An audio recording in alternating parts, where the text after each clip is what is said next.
হ্যাঁ দেখো তো বড় মাছ নাকি, এত টানছে একবারে বড়শি নিয়ে চলে গেছে ভিতরে। কি মাছ আছে দেখা যাক, দর্শক দিতে থাকুক।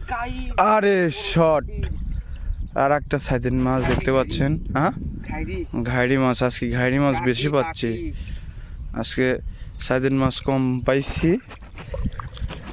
4-5টা সাইদেন পাইছি আর 4-5টার বেশি ঘাইড়ি পাইছি অলরেডি আমরা।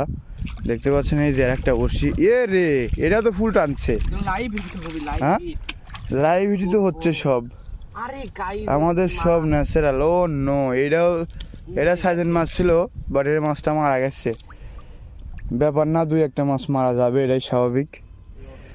কারণ আমরা বড়শি পাচ্ছিলাম কালকে সন্ধ্যার আগে, আর এখন সকাল 8:30 বাজে গেছে, আমরা এখন আসছি মাছ উঠাইতে। তো এমন হওয়াটাই স্বাভাবিক, সমস্যা নাই, নেক্সট বড়শি দেখবো।